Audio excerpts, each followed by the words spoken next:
Olá, meus irmãos, a paz do Senhor Jesus, que Deus venha abençoar a sua vida, sua família, seu ministério. Estamos iniciando mais uma aula do nosso Núcleo de Educação em Biadem, que é o Instituto Bíblico Assembleia de Deus Missão.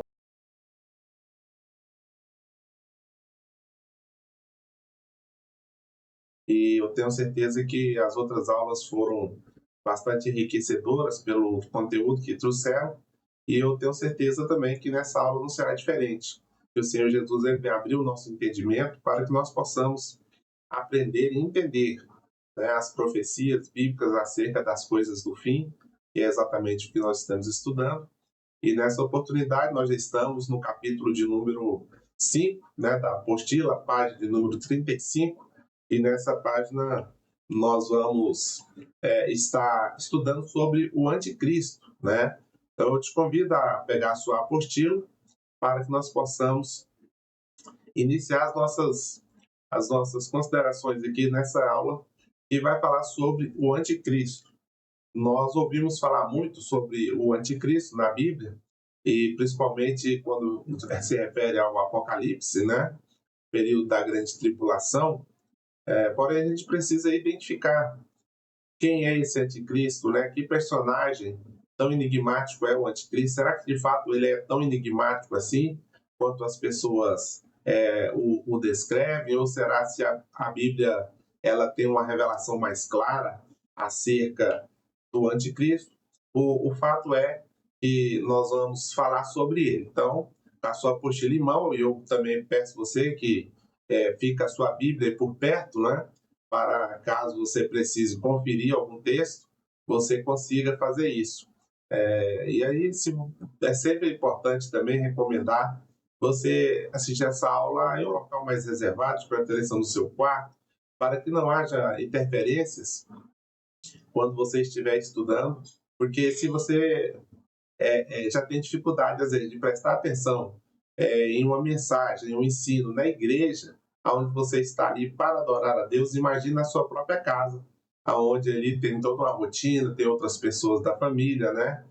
A propósito, se você quiser convidar alguém da sua família que esteja na sua casa para assistir a aula juntamente com você, isso também seria bastante edificante. Mas o fato é, procure prestar bastante atenção na aula. Se porventura surgir alguma dúvida, ou coloca no comentário aí no YouTube mesmo a sua dúvida, ou se não, me manda, né, no meu WhatsApp, você tem o meu número, e eu estarei, no mais breve tempo possível, respondendo a sua pergunta, tirando a sua dúvida, para que você possa crescer na graça e no conhecimento e ter edificação para que o nome do Senhor Jesus seja glorificado. Pois bem, vamos aqui para o capítulo de número 5, o aparecimento do anticristo. Nós temos a fala da palavra de Deus falando sobre o anticristo, tem várias passagens. O próprio Senhor Jesus, né, no Evangelho de Mateus, no Evangelho de Lucas, no Evangelho de Marcos, fala muito sobre o anticristo. Talvez a fala mais forte dele seja no Evangelho de João, né? Mas especialmente quando se fala de escatologia, o livro do profeta Daniel, né, o próprio livro de Apocalipse, e as cartas aos Tessalonicenses, tanto a primeira quanto a segunda carta, especialmente a segunda carta, vai falar de forma muito objetiva sobre o anticristo, vai trazer as expressões, as figuras, né, as comparações que o anticristo recebe nos textos bíblicos, especialmente do apóstolo Paulo, e tudo isso vai trazer entendimento, e você vai sair daqui entendendo melhor sobre essa questão do anticristo. Eu coloquei aqui alguns versículos para nós meditarmos. Talvez ela não esteja diretamente na sua apostila, então, se você puder, você anota aí no rodapé da sua apostila ou no caderno que você tem de anotação, para que você consiga depois encontrar com mais facilidade, né? O primeiro versículo é a primeira carta de João, no capítulo 2, verso 18, aonde ele diz: Filhinhos, é já a última hora. E como ouvistes que vem o anticristo, também agora muitos se têm feito anticristos, por onde conhecemos que é já a última hora. Essa colocação do apóstolo João é interessante, que ele diz, né, que já nos seus dias se falava muito da aparição do anticristo. E ele coloca, numa forma bastante clara, que o anticristo ele é um personagem definido. Ele é um personagem definido. Porém, né, ele diz que muitos se têm feito anticristos também. Porque a terminologia anti, ela é quem é contra, né? Então, qualquer pessoa que é contra alguma coisa, ela é anti, né? Tem, por exemplo, as pessoas que são contra os judeus, né? Que são da linhagem semita, né? Do filho Sem, né? De Noé. Então, é o antissemita, né? Quando a pessoa ela tem uma alergia, ela precisa tomar um anti-alérgico. Então, essa terminologia, essa preposição, ou essa prefixo anti, é que vem antes e que vem trazendo uma oposição, né? Ela dá a ideia de oposição. Então, uma pessoa que é contra o evangelho, ou que é contra a pessoa de Jesus, ele é um anticristo, né? Ele é um anticristo porque ele é contra aquilo que Jesus prega, ou mesmo ele é contra a probabilidade da existência de Jesus Cristo, né? Então ele é anticristo. Então João deixa isso muito claro quando ele fala que haverá de vir o anticristo e estão já nos seus dias falando muito sobre essa aparição e ele diz muitos se tem feito anticristo. E é curioso que ele chega à conclusão, né? Por onde conhecemos que é já a última hora.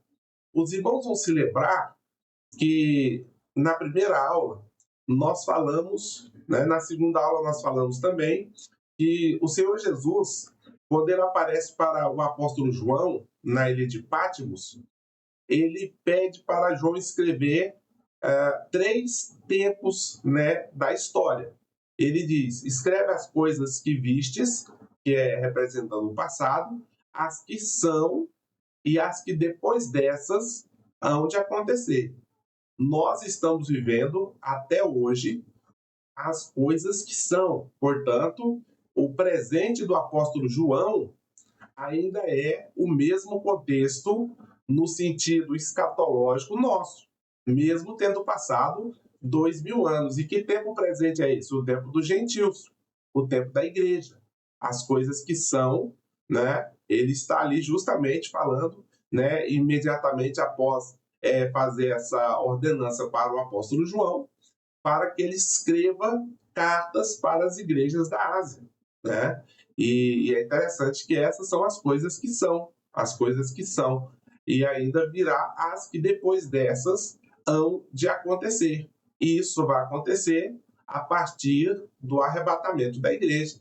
Então, João ele deixa muito claro e ele diz por onde conhecemos que já é a última hora. É interessante que o escritor aos Hebreus, no capítulo 1, no versículo 1, ele também faz uma observação interessante quando ele diz: havendo Deus antigamente falado de muitas maneiras aos pais pelos profetas, a nós, nesses últimos dias, veio falando através do seu Filho Jesus. Você percebe que ele também coloca a questão dos últimos dias? O profeta Joel, lá no capítulo 2 do seu livro, no verso 28, ele também faz uma referência interessante. E há de ser que depois derramarei do meu espírito sobre toda a carne, né? E tem algumas tradições, ou melhor, traduções bíblicas, que traz exatamente dizendo, e há de ser que nos últimos dias. E o apóstolo Pedro, ele, lá no capítulo 2 de Atos, fazendo lembrança da profecia de Joel, ele vai dizer exatamente isso, que nos últimos dias o Espírito seria derramado sobre toda a carne. Portanto, a igreja representa os últimos dias da história da humanidade na Terra, né? Nós precisamos entender isso. Isso aponta para oportunidade. Isso aponta para oportunidade. Quantas oportunidades teremos? Quantas oportunidades ainda temos? Porque muitas das vezes a pessoa vai para a igreja, a gente, né, faz o apelo para que ela venha aceitar Jesus, e ela não aceitando, a gente fala que Deus abençoe e te conceda uma outra oportunidade. Porém, cada dia que passa, os últimos dias vão findando. Percebe que esse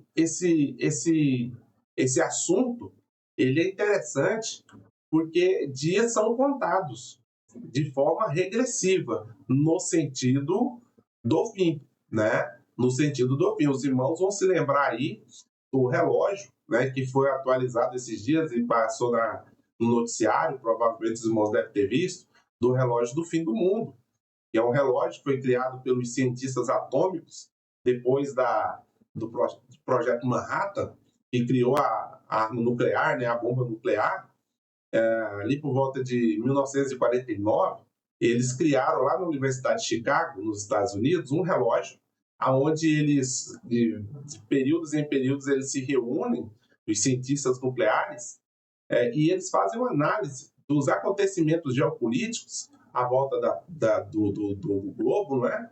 E eles chegam à conclusão, a quanto tempo falta para acontecer a terceira guerra nuclear. E eles entendem que se houver uma terceira guerra nuclear, isso será o fim para a humanidade aqui na Terra, pelo menos da forma que nós conhecemos, né? E veja que esse relógio não tem nada a ver com a Bíblia, não tem nada a ver com religião. É um relógio criado por cientistas nucleares. Então, ali é envolvido rumores de guerra, né? As armas nucleares e as mudanças climáticas. Tudo que envolve uma alteração importante da forma do ser humano viver, da forma do ser humano conviver na Terra, né? E na última reunião que aconteceu no início do ano, o relógio ele foi adiantado para 84 segundos para o fim, né? E para a meia-noite, né? Ele tem um ponteiro e quanto mais próximo da meia-noite esse ponteiro está, mais perto do fim a humanidade estará, né?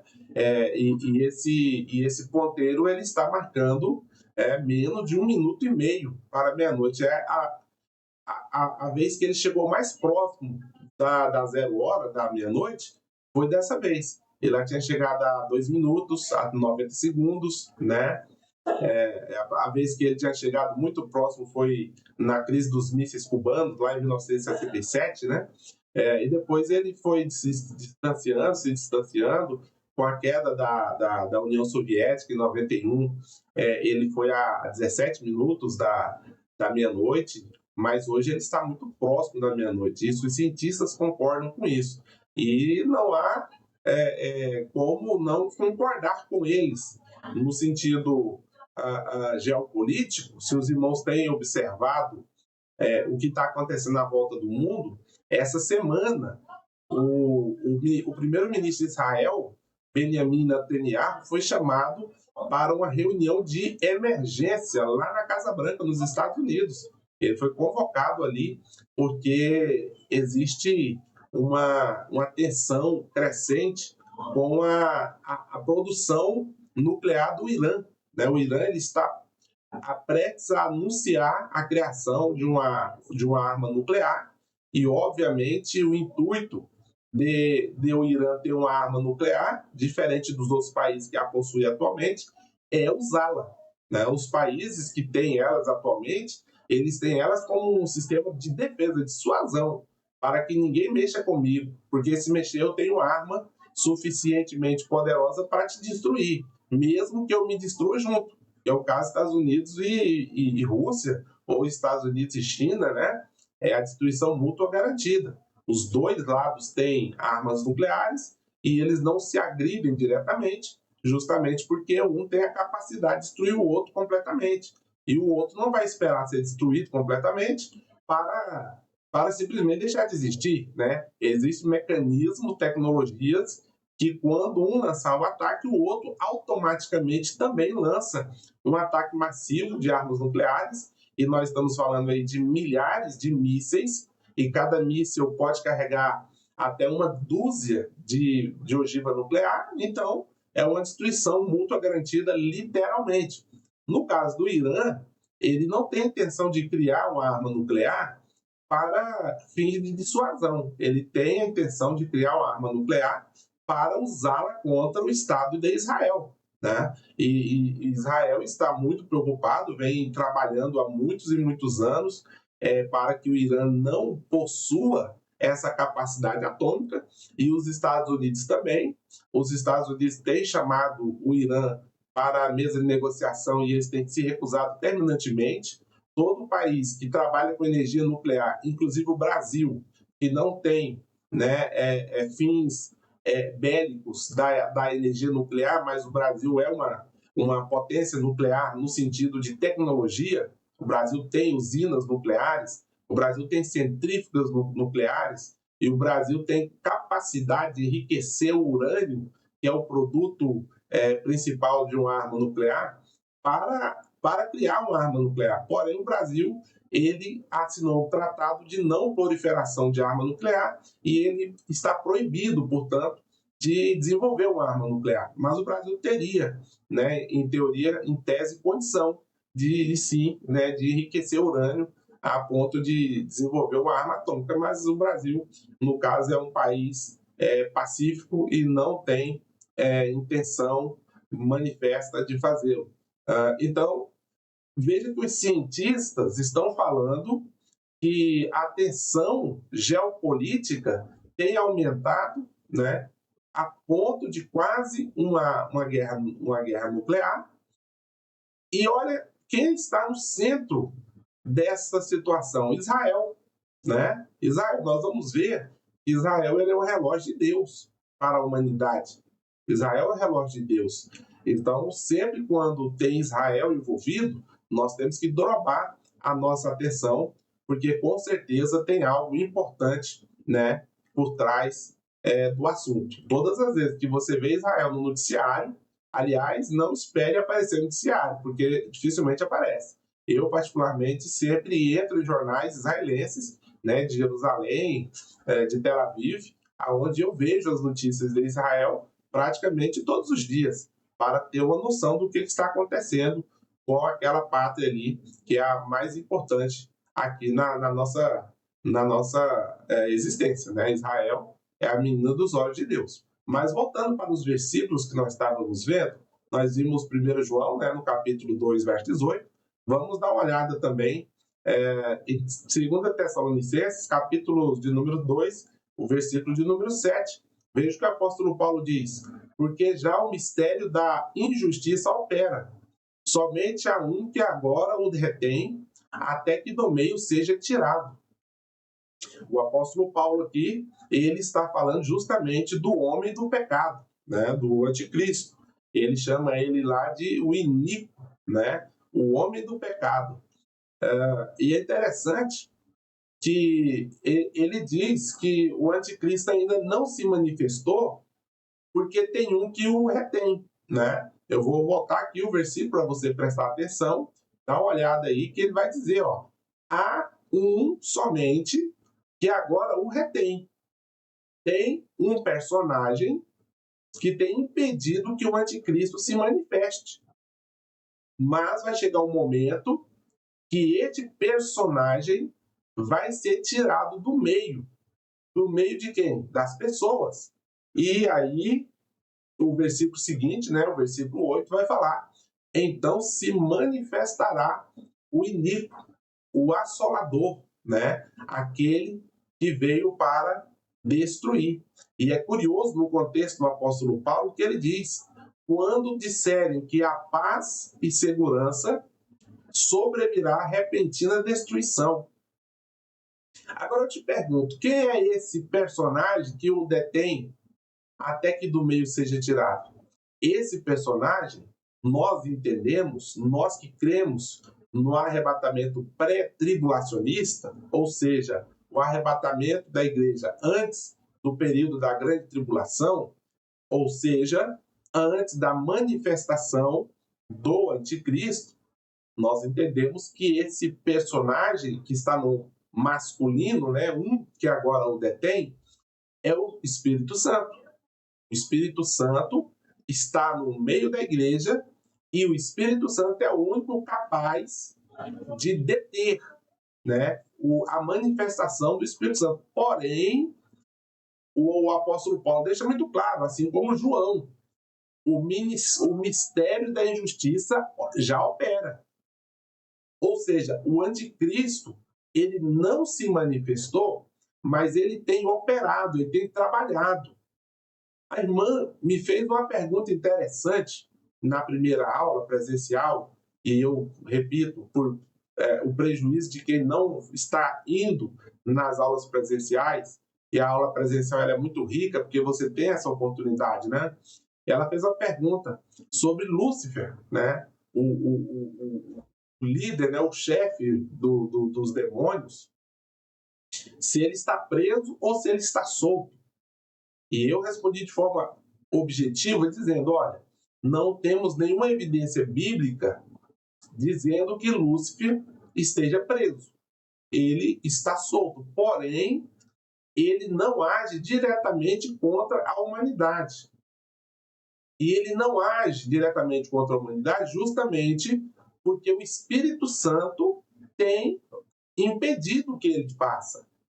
Então, Lúcifer, ele age através dos seus demônios, dos seus espíritos malignos, que é justamente contra quem Paulo nos diz que temos que estar preparados para guerrear, não contra carne e sangue, mas sim contra os principados, contra as potestades, contra as hordas espirituais das maldades dos lugares celestiais, que são os demônios, são os espíritos malignos, ordenados por Lúcifer. Mas Lúcifer, diretamente, ele não tem, né, agido, porque pelo seu grande poder, veja que ele perdeu autoridade, mas poder ele não perdeu.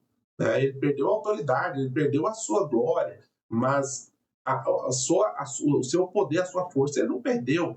A sua capacidade de causar dano, ele não perdeu. Né? Mas ele não está agindo diretamente, porque há um que agora o detém, né? Até que do meio seja tirado. Agora, nós fazemos uma breve reflexão, irmão. Se já está difícil, né? Da forma que está, imagina quando o Espírito Santo for tirado do meio, né? O que não vai acontecer com essa terra? É muito importante, neste momento, eu fazer uma colocação que é importante. Os irmãos pós-tribulacionistas, que acreditam que a igreja vai ser arrebatada somente depois do período da grande tribulação, eles têm dificuldade de entender de que como o Espírito Santo vai ser tirado se ele é Deus, e se ele é Deus, ele é onipresente. E a qualidade da onipresença é que ele está sempre presente em todos os lugares. Isso é verdade. O que nós precisamos entender é que quando diz que ele vai ser tirado, ele vai sair do protagonismo. Assim como o Pai, no Antigo Testamento, foi protagonista, lidando com o mundo antigo, com o Antigo Testamento, assim como Jesus será protagonista na sua segunda vinda, né, depois do período tribulacional, e ele vai virar como Rei dos Reis, Senhor dos Senhores, e ele vai ser o protagonista. Atualmente, o protagonista é o Espírito Santo. É o Espírito Santo quem está incumbido de nos convencer do pecado, da justiça e do juízo. E isso vai acabar. Ele vai sair do protagonismo. O protagonista agora será o anticristo, nesse período da tribulação. Tá? Isso não quer dizer que o Espírito Santo vai ficar 100% ausente. Não tem como o Espírito Santo ficar 100% ausente, porque ele é onipresente. Né? Se ele é onipresente, não tem como ele ficar ausente. Agora, ele não vai estar atuando como ele tem atuado na atualidade. Parece até um trocadilho, né? Mas é por aí mesmo. O Espírito Santo não estará no protagonismo, deixa isso claro, porque se porventura um irmão pós-tribulacionista vê a aula, né, vê o vídeo, e ele pode fazer esse questionamento: olha, mas se o Espírito Santo é onipresente, como que ele vai ser tirado do meio da terra aqui, das pessoas, né? Ele é onipresente, então o que vai sair vai ser o seu protagonismo, ele não vai estar atuando como ele tem atuado até então. Aí vai passar, né, para o terceiro período, né, que Jesus fala para o apóstolo João: as coisas que vistes, as coisas que são. Aí vai iniciar as coisas que depois dessas hão de acontecer. Aí sim é o momento do anticristo. Não agora, porque agora tem um poderoso, né, que não permite que ele se manifeste. Agora, a operação dele, né, direto ou indiretamente, está aí. Nós temos visto isso, né, com os nossos próprios olhos. Nós temos visto isso aí todos os dias. Cada dia que passa, né, as coisas têm ficado mais estranhas e mais difíceis. Voltando aqui para a apostila, tem a pergunta: quem é o anticristo? Vamos dar uma olhada. E quem é o anticristo? Veja, a encarnação do mal. Isso aqui é importante, porque Jesus, ele é o verbo encarnado. Ele é a encarnação de Deus para a humanidade. E o diabo, ele sempre quis imitar, né, o nosso soberano Deus. Então, se Deus encarna, o diabo vai encarnar também. Ele vai encarnar porque ele quer, de todas as maneiras, né, se parecer com Deus, né? Então, ele é uma das suas características, ele é a encarnação do mal. Segundo, um homem que tentará usurpar o lugar de Deus. O apóstolo Paulo vai falar: de modo que assentará no templo de Deus, querendo parecer Deus. Ele vai tentar usurpar, como ele já fez isso em outras oportunidades. Foi justamente quando ele foi lançado do céu, né? Lá em Ezequiel capítulo 28 fala que ele quis fazer o seu trono sobre, né, as estrelas, ser semelhante ao Altíssimo. De lá ele foi lançado. Outra característica: um homem que enganará os que habitam na terra. A sabedoria desse indivíduo, ela é sobrenatural. Na sabedoria natural não tem como competir com ele, né? Porque ele é a encarnação de um ser que tem uma capacidade absurda. Ele não tem a onisciência, como o nosso Deus tem, mas ele tem uma capacidade muito sobre-humana, no sentido de sabedoria, né? O apóstolo, o profeta Isaías e o profeta Ezequiel menciona a sua sabedoria, né? E ele é muito capaz. E você percebe todas as vezes que a Bíblia fala, né, do anticristo, ou da volta do Senhor Jesus, ou do fim dos tempos, eles trazem a advertência do engano. Cuidado para que ninguém vos engane, tá? Então, é algo que nós precisamos tomar cuidado com o engano do anticristo. A tríade satânica, está na página 36, 37 aí. Como Deus ele tem a trindade divina e o diabo tenta imitar a Deus, ele criará a tríade satânica. Quem vai ser a tríade satânica?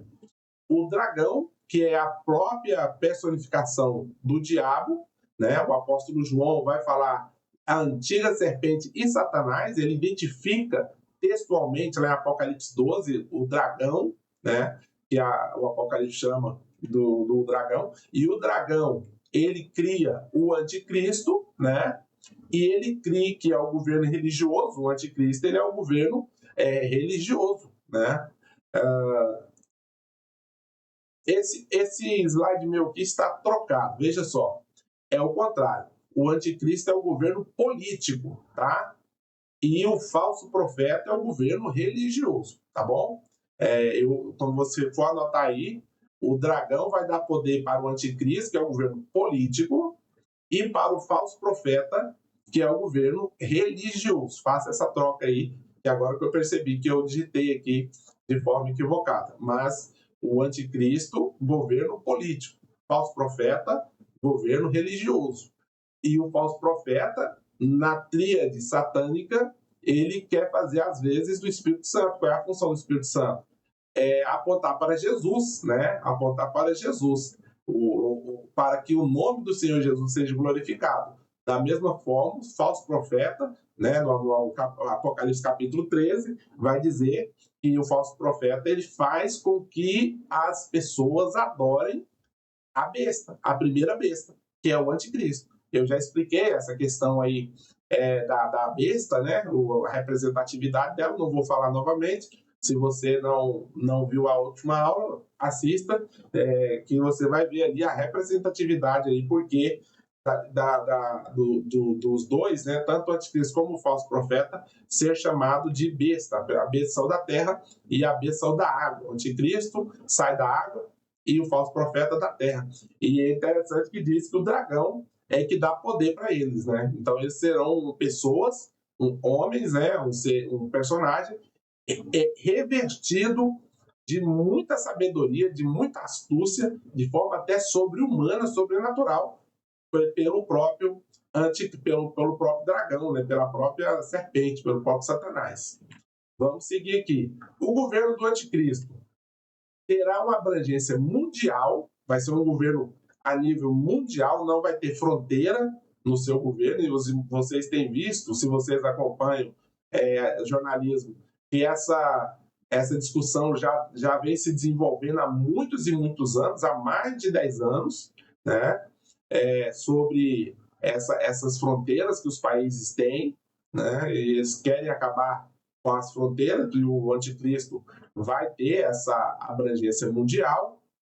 Ele firmará aliança com Israel. Israel será o foco central da sua atenção, apesar do seu governo ter abrangência mundial, mas as atenções dele estará voltada para Israel, né? Ele usará de engano e enganará o próprio Israel por um tempo, né? Inclusive ajudando provavelmente a construir o terceiro templo. E o uso da tecnologia vai ser muito utilizado. Nós não precisamos ir muito longe para perceber o quanto a tecnologia tem avançado. A tecnologia tem avançado de forma assim avassaladora, né? De forma estratosférica, desde da criação do motor a combustão no final do século XIX, né?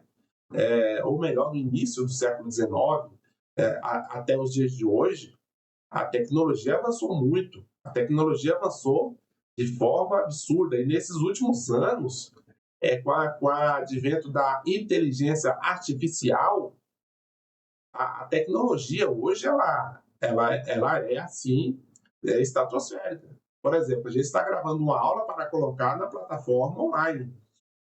Essa plataforma ela tem inteligência artificial e dependendo das palavras que a gente diz, né, e eu já falei algumas aqui, que eles identificam como sendo um assunto nocivo. E se fosse, não é o caso, mas se fosse um vídeo para ganhar notoriedade, para ganhar visualizações, esse vídeo seria limitado, né, o seu alcance por essa inteligência artificial que entende que algumas palavras elas são nocivas. Eu falei aqui de arma nuclear, de guerra, né? E tudo isso são palavras-chave que o algoritmo, né, que a inteligência artificial das plataformas digitais entendem como sendo palavras não adequadas para o público em geral, e eles limitam a abrangência, né, e muitas pessoas não receberiam. Repito, não é o nosso caso. Nosso caso é didático, é apenas para os inscritos, para aqueles que estão participando das aulas, né? Então, não há a preocupação de o vídeo viralizar, nem nada disso. Então, a gente fala, mas se fosse um vídeo com a intenção, a gente já saberia que algumas palavras a gente teria que falar de forma, sabe, figurada, dar um miguezinho, que senão não tem visualização, né? O algoritmo, que é a inteligência artificial da plataforma, impede. Mas esse avanço da tecnologia, isso não é uma novidade. Veja o que o profeta Daniel ele profetizou lá atrás, né, muito tempo antes de Cristo. Olha só aí, Daniel, capítulo de número 12, versículo de número 4. E tu, Daniel, encerra essas palavras e sela este livro, até o tempo do fim. Muitos correrão de uma parte para outra, e a ciência ou o conhecimento se multiplicará. O conhecimento, que é a ciência, né, ele se multiplicará. E com o advento da inteligência artificial, esse conhecimento ele vai se multiplicar de forma exponencial, como se fosse elevado ao cubo, né, à quarta potência. Os irmãos já devem ter estudado a ação da potência em uma multiplicação, né, que ela eleva muitas vezes aquele numeral, né? Primeiro vem ao quadrado, depois ao cubo, depois à quarta, depois à quinta potência e assim sucessivamente. Isso é matemática. Porque, veja, eu vou dar um exemplo aqui bem clássico. Nós temos um programa de planilha chamado Excel. Acho que todo mundo que mexe com computador já lidou com Excel. O Excel ele tem uma ferramenta avançada que é a Visual Basic, né? O desenvolvedor. Ele geralmente nem fica visível no menu do Excel quando ele vem padrão, né? Você precisa ativar lá nas configurações do seu Excel esta função do desenvolvedor. E na função do desenvolvedor, você entra lá no VBA, que é o Visual Basic, né, ou Basic, e ali você desenvolve uma programação, uma linguagem, né, de programação para que o seu Excel fique automatizado, para que você, com alguns cliques, você consiga acessar planilhas, tabelas, né, pesquisas, enfim, ele faz uma infinidade de coisas. Mas para que você faça isso, você precisa criar a programação. E a programação ela não é muito simples. Programação é um sistema complexo.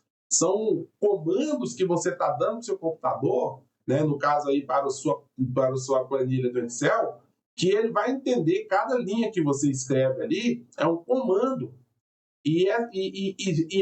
Toda essa programação ela é em inglês, para acabar de completar, não é em português. Então você precisa entender um pouquinho de inglês também, né? Eu já fiz algumas planilhas e elas são bastante difíceis de ser feitas. Agora, com a inteligência artificial, como por exemplo o ChatGPT, né, que todo mundo conhece, você pede para o ChatGPT que você precisa de uma programação e você explica lá como que você precisa dessa programação e o ChatGPT, dentro de alguns segundos, te dá toda a programação, todos os comandos, né? Todas as linhas de programação, são dezenas de linhas de programação prontas. Você só precisa aplicar a sua planilha. Antes você tinha que digitar tudo aquilo ali. Agora você pede para o ChatGPT.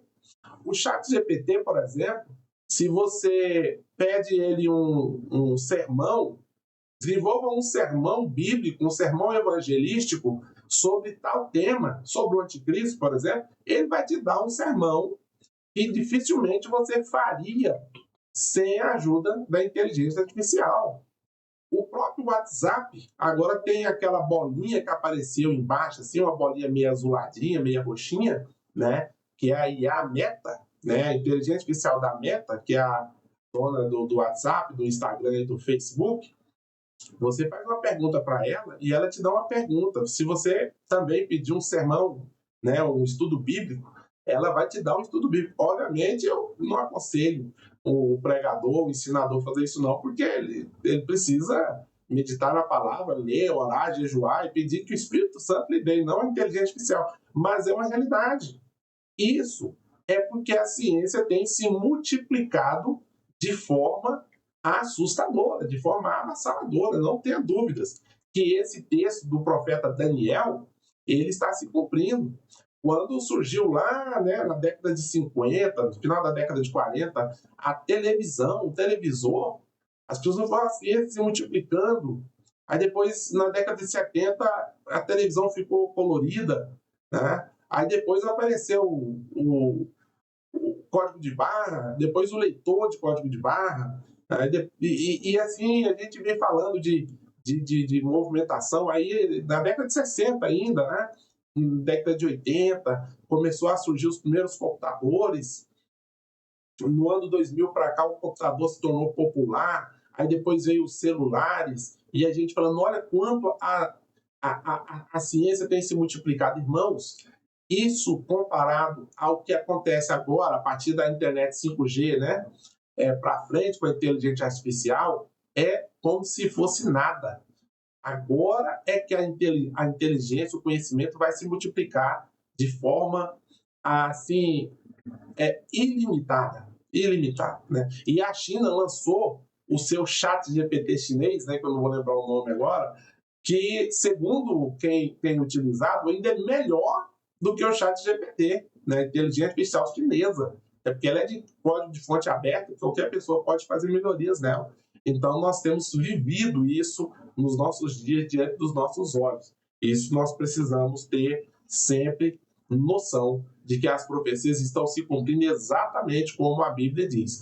Continuando aqui, meus irmãos, no capítulo 6, eu falei que Israel é o relógio escatológico de Deus. Eu vou te pedir para você ler com carinho esse capítulo, a partir da página 40, porque Israel, de fato, é, né, o relógio escatológico, né, de Deus. Tem esse versículo de Jeremias 24:6 que diz: porei os meus olhos sobre eles para seu bem, e os farei voltar a essa terra, e edificá-los-ei, e não os destruirei. Plantá-los-ei, e não os arrancarei. Aqui Deus está falando da nação de Israel, que não estava ainda, mas estaria em breve sendo levada para o cativeiro, para a Babilônia. Depois de 70 anos eles voltariam, e o Senhor, ele, no capítulo 29, por exemplo, de Jeremias, ele vai dizer: eu bem sei os pensamentos que tenho acerca de vocês, pensamento de bem, não de mal, para vos dar o fim que esperais. Então Israel é esse povo escolhido, né? É essa nação escolhida como guardião da revelação dos mistérios de Deus. Nós não podemos ignorar este fato aí, não. Vamos dar uma olhada mais aqui na apostila.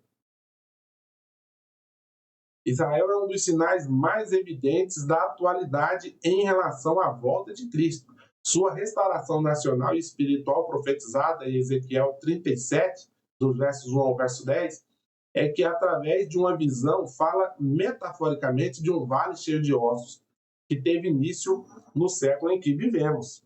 Aqui está falando precisamente da restauração de Israel como Estado, que havia sido suspensa desde 586 a.C., quando Nabucodonosor destrói Jerusalém, destrói o Templo de Jerusalém. Ele nunca mais voltou a ser uma nação independente, exceto ali o período dos Macabeus, né, que teve alguma independência, mas por um período muito breve, e sempre esteve sob a tutela de outras nações. O povo judeu se espalhou pelo mundo, literalmente por todo o mundo.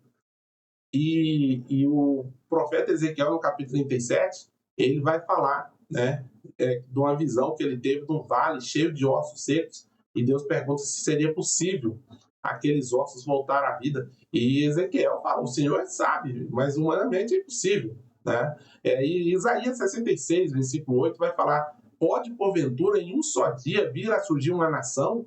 Né? E ele está falando de Sião, que de fato surgiria. Aí no dia 14 de maio de 1948, foi proclamada a restauração ou a restituição do Estado de Israel. Ao contrário do que muitos dizem, que a ONU declarou o Estado de Israel, não foi isso não, viu, irmãos? A ONU estava trabalhando para criar dois estados, o Estado judeu e o Estado palestino. Isso desde 1947, depois do fim da Guerra Mundial. E os palestinos não aceitavam nenhum tipo de acordo, e rolando, né? E como até hoje, né? Eles ficam fazendo todo tipo de de barreira, de protesto contra Israel, mas desde 1947 que a ONU tenta criar um Estado palestino e eles não aceitam. Não aceitam porque eles não aceitam conviver com os judeus. Eles querem que os judeus sejam totalmente eliminados para que toda aquela região ali seja exclusivamente deles, dos palestinos. E nem é uma nação. Palestino é apenas um povo, né? E, na verdade, eles são árabes, né? São descendentes árabes, são muçulmanos, e eles não têm esse interesse. E o Ben-Gurion, né? Ben-Gurion, o David Ben-Gurion, foi que declarou, né, a independência do Estado de Israel no dia 14 de maio de 1948. Dá uma estudada na história e você vai ver que não foi a ONU que criou o Estado de Israel. Pelo contrário, a ONU tem tentado censurar Israel sempre que pode. Né? Existe mais de 500 censuras, né, nota de condenação da ONU em relação a Israel. Né? A ONU não tem nenhum tipo de simpatia por Israel, não. Porque os Estados Unidos é um aliado de primeira hora de Israel e a ONU suporta Israel, mas são antissemitas, viu? São antissemitas. Aquele povo não tem nenhum apreço pelo Estado judeu, não. Vamos continuar aqui na nossa apostila. Na página 41 até a página 44, fala sobre o início do cumprimento. Veja só. A dispersão e regresso. Dispersão do Estado judeu, né, que aconteceu lá nos dias de Jeremias, e o regresso, que aconteceu, podemos dizer, quase que nos nossos dias, né, em 48. Tanto as profecias sobre a dispersão do povo de Israel entre as nações, quanto as referentes ao retorno à sua terra, têm sido fielmente cumpridas, inclusive aquelas humanamente impossíveis, como é a referência do Vale de Ossos Secos. Né? Ali existem duas fases da restauração. Tem a restauração física, que é os ossos juntando, criando nervos e carne, né, e pele, e depois o espírito que entra naqueles corpos que estavam mortos e eles voltam à vida. Essa segunda parte ainda não se cumpriu. Né? Israel ainda não reconhece o Messias, né? Jesus como Messias. Por isso, a questão espiritual ainda não aconteceu, mas a primeira já aconteceu, que foi a restauração física do Estado de Israel. A reunião progressiva de Israel em sua terra, que é desde do século XIX, né?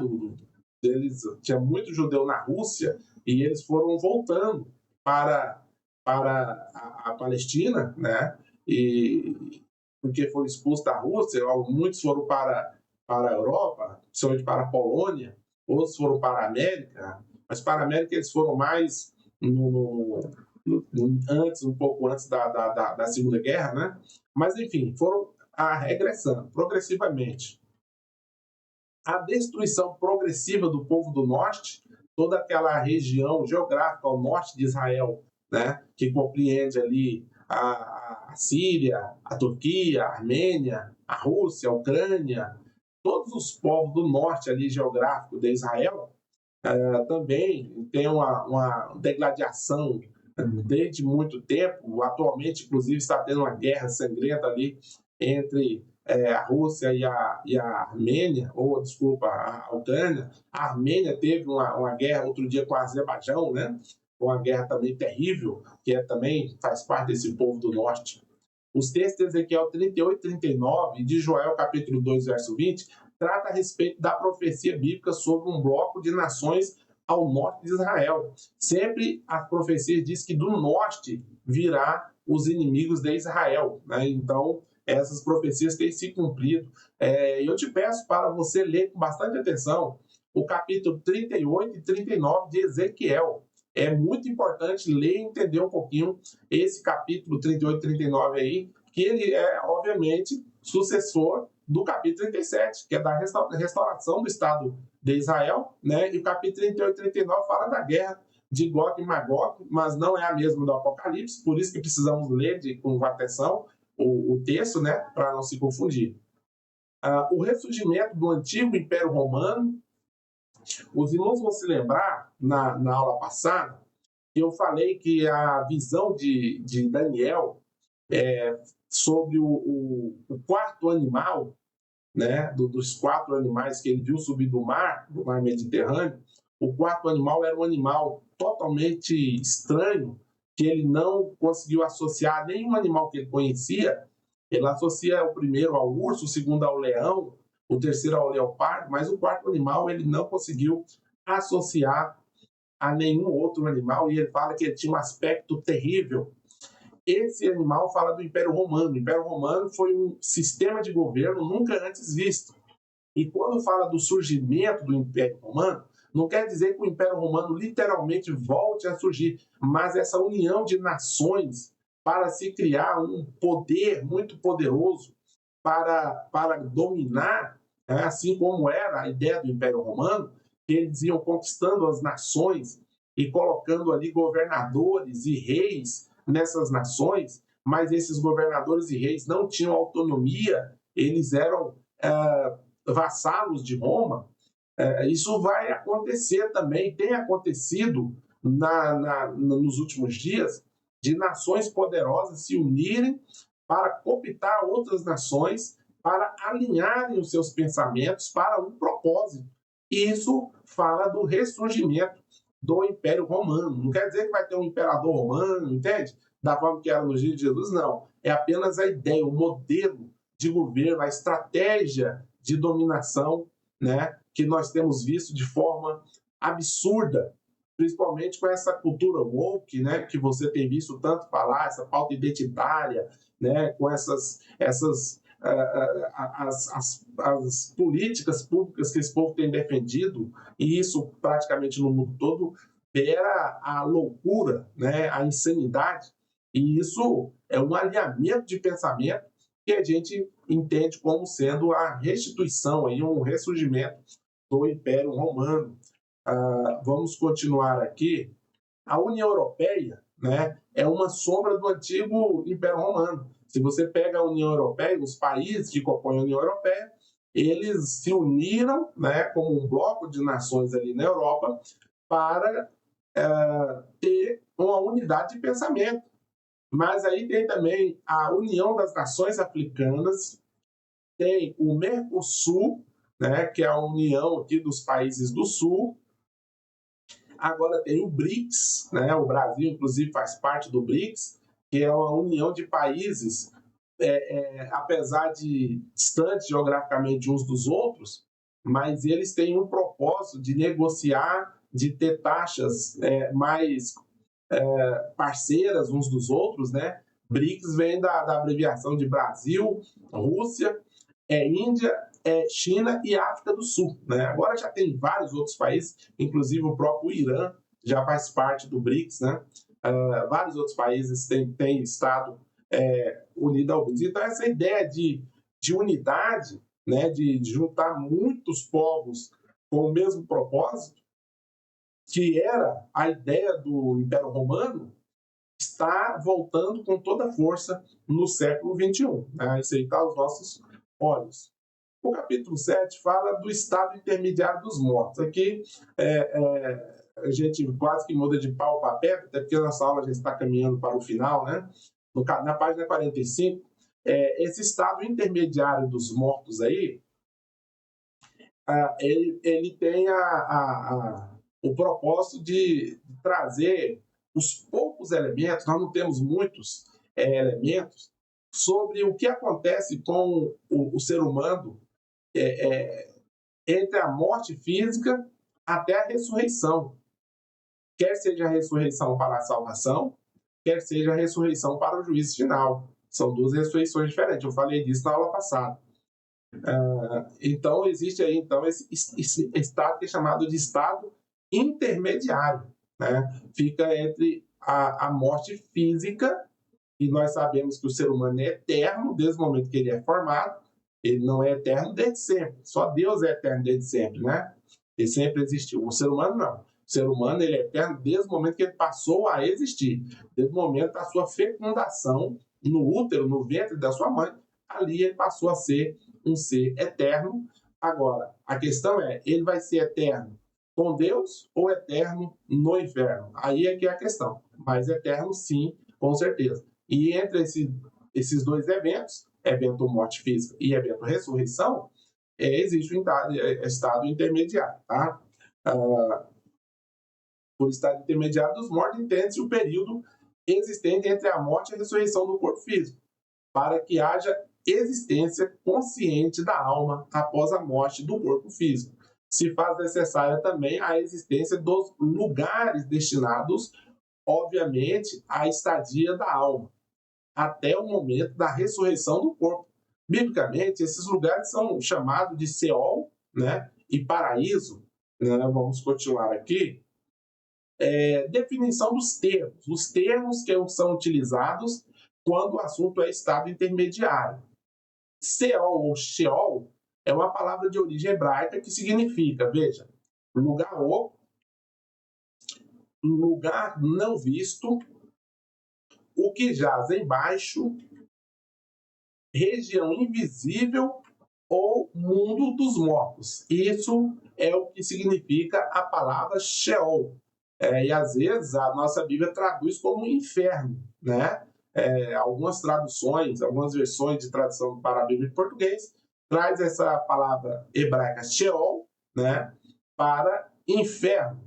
Mas veja que os significados dela são variados e nenhum dos significados aparece a palavra inferno. Interessante, né? Tem o seu equivalente no grego, Hades. Né?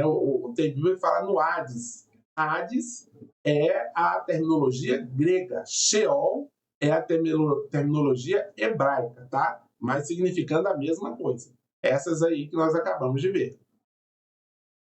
Inferno. Os termos Sheol ou Hades ganharam seu correspondente no latim infernus, que significa lugar inferior, né? Infer, né? Infer de inferior. Por isso que é inferno, e a gente sempre fala que inferno está para baixo, né? Porque o latim, né, o idioma latim, ele trouxe essa terminologia, esse significado para os termos Hades ou Sheol. Na Vulgata Latina, que é a versão em latim da Bíblia, preparada por São Jerônimo, lá por volta do ano 400, AD significa anos Domini, né? Nós falamos 400 depois de Cristo, né? Que é AC, AD, quando você vê essa abreviação aí, é Anos Dominis, que significa ano de Nosso Senhor, né? De infernos originou-se o nosso tão falado inferno em português. Então, inferno é um termo latim, infernus, que significa lugar inferior. E ele traz, né, a ideia de Sheol ou Hades, né, do hebraico e grego, para o latim. E como a nossa língua ela é mais baseada no latim, aí o inferno pegou mais aqui, né, nos nossos idiomas. Vamos continuar. Keber.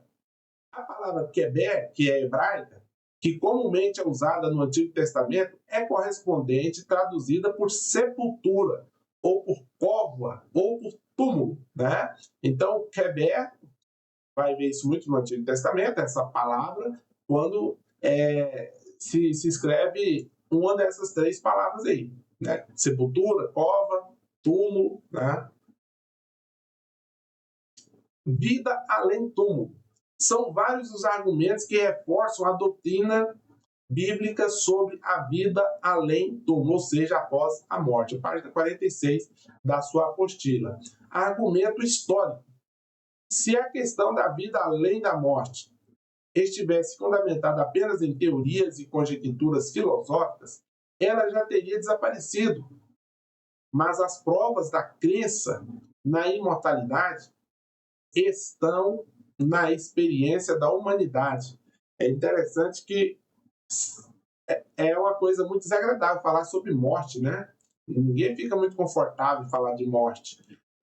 Então, se fosse alguma coisa só filosófica, a gente teria deixado de mão, mas ela é uma realidade e esse é um argumento histórico. Historicamente, ela tem sido tratada dentro dos círculos, né? Tem o argumento teleológico. Procura provar que a vida do ser humano tem uma finalidade além da própria vida física. Há algo que vai além da matéria de nossos corpos. É a parte espiritual. quando Jesus Cristo aboliu a morte e trouxe à luz a vida e a incorrupção, estava de fato desfazendo a morte espiritual e concedendo a vida eterna, a imortalidade. Isso aqui é importante também, irmãos, porque, veja, quando Jesus ele veio na sua primeira vinda, ele veio nos salvar da condenação da morte espiritual, da morte eterna, né? A gente precisa entender bastante claramente isso aí. Ele não veio libertar as pessoas do mundo político, do mundo militar, do econômico, né? Não. Ele veio nos libertar das garras da condenação eterna. Isso precisa ficar muito claro. E Jesus, ele ressuscita, e ele ressuscita provando que o ser humano pode voltar à vida. Ele, obviamente, volta com o seu corpo aparentemente o mesmo, né? Mas já um corpo glorificado, né? Assim também nós, quando encontrarmos com o Senhor, se tivermos morrido fisicamente, ressuscitaremos em corpos gloriosos, semelhantes ao mesmo, porém gloriosos e perfeitos, né? Totalmente perfeitos. Agora, se a gente estiver em vida, nós seremos transformados em um momento. Momento é um período de tempo indivisível. É um momento, não dá para dividir, né? Como você divide um minuto, ou uma hora, um segundo, ou um milésimo, né? Você consegue dividir. Agora, um momento você não divide. É um termo, né? Indivisível de tempo, né? Então, é algo muito rápido. Um abrir e fechar de olhos, o apóstolo Paulo fala aí da sua dinâmica, né? Então, nós precisamos crer, né, que Jesus, ele desfez a morte eterna para aqueles que creem no seu nome, né? Voltando aqui para a apostila, disse Jesus: eu sou a ressurreição e a vida, quem crê em mim, ainda que esteja morto, viverá. Ele diz também, olha, em Romanos, o apóstolo Paulo fala, porque se pela ofensa de um só homem a morte reinou por esse, muito mais os que recebem a abundância da graça e do dom da justiça reinarão em vida por um só, Jesus Cristo. Mais um verso. Esses versículos estão na sua apostila, portanto, se você puder anotar a referência, é importante. Porque sabemos que, se a nossa casa terrestre deste tabernáculo se desfizer, temos de Deus um edifício, uma casa não feita por mãos, eterna no céu. Então, nós temos vários textos falando, né, da restauração de todas as coisas. Vamos continuar aqui. Ainda tem um argumento moral.